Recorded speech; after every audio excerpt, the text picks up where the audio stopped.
Here I'm importing my OneTick library, onetick.py. I've got some config. I'm setting my SQL. Then I'm executing it with otp.run, passing in my SQL statement, and defining the output format time zone, in this case UTC. And I'm just printing my results. So in the SQL, I'm specifying the database, in this case CME sample, the table, TRD, the symbol, and then the time range. Now I could retrieve top-of-book quotes in the same way by just replacing TRD with QTE for quotes. Let's run this. Okay, we have our result. Let's have a look at the result. And we can see all of our trade fields and the data coming back.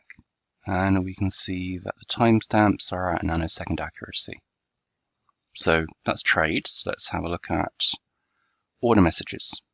Same kind of thing. Here we're looking at every single update in the book. So let's just run the query. I've just replaced TRD with PRL full. So rather than getting the price and size, now we're getting every order message, including the order ID, the kind of price of the order, the kind of time priority, the size of the order, the fill size, the order type. In this case, we've got a series of deletes. We'll have adds, modifiers, partial fills, and fills as well. So then rather than looking at each message in turn, I want to regenerate the book at specific points in time or across time. So let's look at book detail.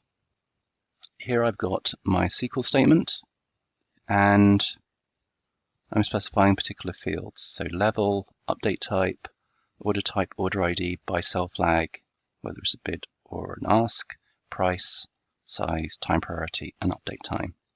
And this time I'm using this special function, OB snapshot, where I'm retrieving the book at a specific time, in this case 10 a.m. And I've set max levels to 5, so I'm going down to 5 levels of depth, and show full detail equals true, so I want every single order ID at that particular point in time.